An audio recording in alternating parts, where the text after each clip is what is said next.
Do you remember a couple of videos back when I talked about a certain camera company selling a live streaming camera for $1,000 and how outrageous it sounded? And their name might have rhymed with Bossatech. At the end of that video, I challenged them to prove me wrong about wireless streaming cameras because honestly, I'm a firm believer that I could run the same setup with my cameras wired. Now, they never called me, but somebody else did. This is the NearStream VM33. It's an all-in-one wireless live streaming camera to meet the need of any content creator looking for something simple, easy to use, and affordable. Now, are these the types of cameras that they're all cracked up to be? Like, is this really the new age of live streaming kits? Am I really going to get rid of my entire setup? Let's talk about it. Let's get some official business out of the way. This video is sponsored by NearStream. They sent me a camera to review. They don't have any influence on what I'm about to say, and opinions are all of my own. Cool? First things first that I want to talk about is what it really is. Long story short, it's a wireless streaming camera. Now, when we say live streaming, we naturally think of YouTube or Twitch streaming and the whole gamer aspect, like the Pokemans, the Harris Hellers, the Tim the Tatmans, or the BB Jesses. And these are all good case scenarios for what live streaming is. But what if I told you that we're forgetting some of the more common use case scenarios? I'm talking church services, weddings, sporting events, conferences, business meetings. The list could go on. Now, these are just some of the many types of events that live streaming can either be used locally, like to the event itself, or globally, like on the internet, like Twitch or YouTube. Depending on how complex your needs are, a wireless camera system may be just what you need to get up and running. Now, that's where something like the VM33 does come in. So the VM33 is an all-in-one wireless camera, and here's what that really means. First, you get a 10x optical zoom with 4x digital zoom, combined together to have a 40x zoom range. That's a lot of zoom. For audio, you get 8 built-in microarrays at the top with AI noise cancellation, automatic gain control, and on the back here you get 3 different ports. You get an audio in port, a USB-C port, and a slot for a micro SD card. And all this is powered by a built-in 6400 milliamp battery that can last up to 8 hours of total usage. The VM33 provides on-device recording up to 2K and 1080p for streaming. Both of those are capped at 30 frames per second. Now, this is controlled through the NearStream's native app, which is available on iOS and Android. And with using that, you do unlock some NDI capabilities. What I found is you can directly connect this with the computer over USB 2.0 with the accompanying USB-C cable. Alternatively, again, you can connect it with a wireless via NDI. Now, again, you can record stuff pretty well, right? You can record it to your phone, you can record it to your computer or the SD card. But its main purpose is really live streaming.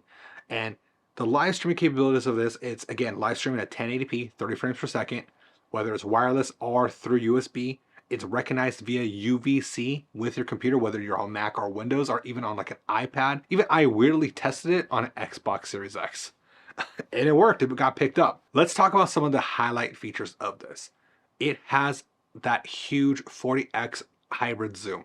And I'm going to tell you, off the bat, as we take a look at some of this footage, being able to zoom in with an optical lens is one of the most perfect things compared to like standard web cameras or single focus cameras, or even some of the digital zooms. Now, when you're able to zoom in with optical, that means the lenses are actually manually moving and spreading apart to get that zoom like you would with a mirrorless or DSLR camera. And because of that, you're taking what's supposed to be a 1080p image and you're still retaining the same 1080p aspect that the sensor's capturing. Whereas with a digital zoom, all that is a electronic cropping into that frame. So you could have a 1080 or in this case a 2K sensor recording something, and with a digital zoom it could go down to 1080p or even 720p and you lose quality. Whereas with the optical zoom, you could start at a 2K image and then you zoom in and you're still at a 2K image. Another key feature about this camera is the 8 mic array. Now, for being a little bit more of a perfectionist myself who's studied audio engineering, it works well. Well, you can still hear me. About almost 10 yards away now, so it's picking me up just fine. I think that for most users, it works well. If you're a tech connoisseur, as I like to call myself, where I'm a little more spoiled in the tech abilities of certain microphones and audio, it's okay. This is like your pick up and go and set up like, oh, I gotta put something together. I get it. And let's talk about like why I think for the most average user, it works. The auto gain control works pretty well in your environment, like whether you're indoor or outdoor. And the auto noise cancellation is honestly clutch. I could sit this in front of a fan and it will really tone down the breeze or that wind factor and focus on just my audio. Now, again, this is where I say that for the average user, it works well. If you're recording like a sermon, you're recording like a sporting event, and you're just trying to capture the ambient sound, this is going to work. You can turn off the auto noise cancellation, but you will pick up a lot of wind. So this is no noise cancellation whatsoever. But this is really where the bonus helps with the external audio. With a USB-C, you could change it into a hosting mode and you could connect the microphone via USB-C, or you could go the old school route, which you could connect through the auxiliary port here. That would be perfect if you're using like lav mics, wireless mics, shotgun mics, or even connecting into like an in-house audio system. The auto gain is nice, but when you're using like a wireless mic like this or a line input, there's no way to control that actual line volume. So you're kind of stuck with whatever your mic can do. If your mic's too low, you can't adjust for it. The auto gain doesn't seem to be enabled to control that way. But I mean, it's fine because you could edit in post. But again, 9 times out of 10, if you're recording like a music event or a sports event, you might have a PA system that you're recording out of anyway. So you could just use this as a mix. Well, I saw a dog totally threw me off. You could use it as like a mixing track, so you could go ahead and sync your video footage in a compound clip later on. The wireless factor is actually pretty cool. The primary function, especially when it comes to recording, is wirelessly recording to your mobile device. So depending on if you have an iPhone or Android, you could record in H.264 or H.265 if you want that HEVC encoding for lower file sizes. And again, it's at 1080p. Usually you're being capped at about 3 to 9 megabytes per second. So what that means is, especially with recordings, the quality will look good, but for fast moving environments, you may have some bitrate issues. I think for the most part, it looks pretty good, especially for a wireless option. I think though that where it shines is when you plug it in. And again, that's for me being a person who has everything plugged in. I wish this had an HDMI out so I could really compare it with like my mirrorless setup. But with the USB 2.0 connection, the video quality is actually really good. We're capturing it into OBS or even directly into like my iPad, you see a huge difference in the bitrate capabilities, and you're really taking out the full swing of things of this camera versus the wireless. And the reason why I say that is because wireless sometimes is limited to how you're connecting. Whether it's your home Wi-Fi, you have a strong connection, or if you're connecting directly to the device via its built-in Wi-Fi ability, it's going to be really subject to how far you are and that connection you have. But hardwired, oh my God, I was a million times impressed. Battery life wise, it's said to take up to 8 hours. I typically see a good 3 to 4 hours of hard full usage, whether I'm streaming from a device or to a device or having it directly connected. But again, when you're connecting it, you're also getting power, so I haven't had a real issue. I haven't really seen overheating or anything like that in my limited testing. For live streaming, you can connect this to major platforms on the app itself. That's where really a lot of the device works is. You have the hardware, which is in itself, but then you have the software. With the software, you can stream to Twitch and YouTube seamlessly. One of the things though that I did notice is you have to stay within the app.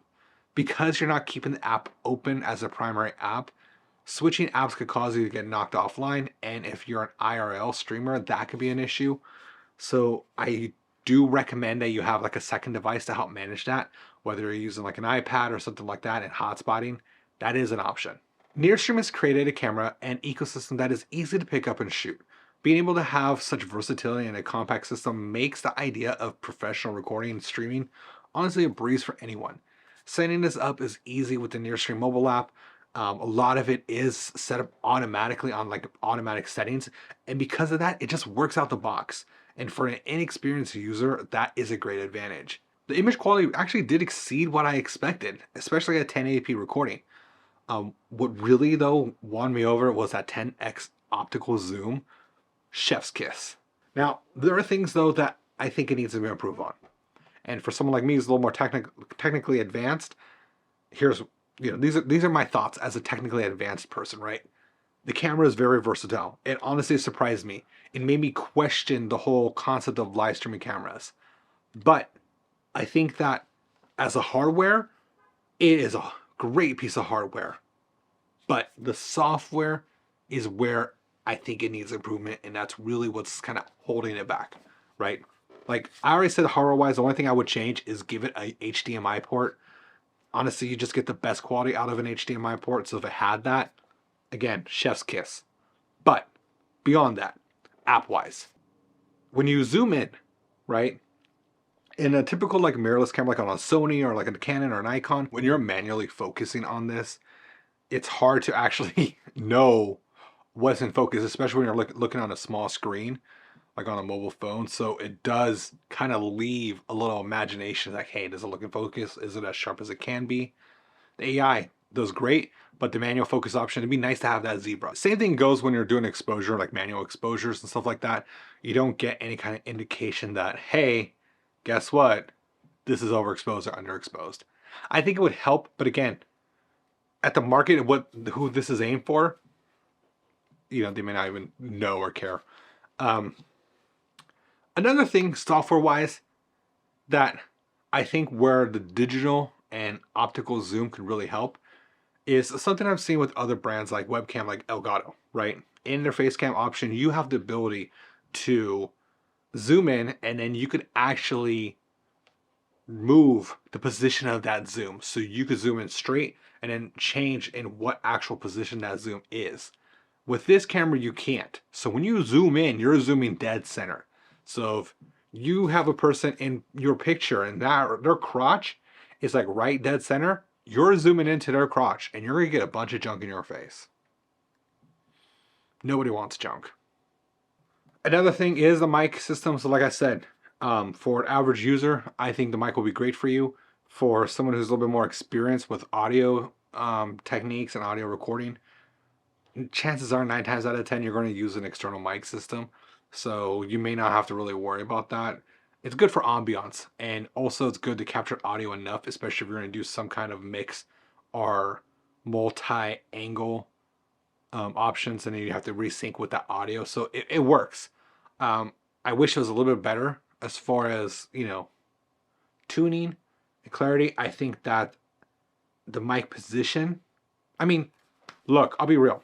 The mics are good for what it is, but nobody really uses the internal mics on any camera, so it is what it is. After using this camera and originally coming into it of like a streaming camera is stupid, it really did change my mind. Like, I think about where we've come since the pandemic from our traditional media sources to what live streaming has become in our everyday lives, whether it's on TikTok or through Twitch or through YouTube. Live streaming is here to stay. And being able to have tools to help those who want to create in that space, and especially at such an ease of use, is definitely exciting to see. And I think that somewhere like the VM33 really does help whatever. It helps improve or give a more accessibility options to creators. Now, if you asked me, would this completely remove my setup and I'm just going to stop using all of my cameras and just use this? No. Not that this isn't actually a really good option, but it's because I'm not replacing a $3,000 kit with a $400 device. But that doesn't take away from the fact that a camera like this is honestly pretty good. Now, if you're someone who's getting into content creation or getting into live streaming and you don't want to deal with the hassle of different lenses and camera bodies and wired connections and all that, you just want to live stream and go, the VM33 by NearStream is a good bet. If you're someone who wants to get more technical with it, obviously That's why you subscribe to this channel and you get advice on what you want to get and upgrade at a later time. I mean, that's just, it is what it is. But I do recommend it as far as for those who are just starting out and you're looking for an all-in-one option.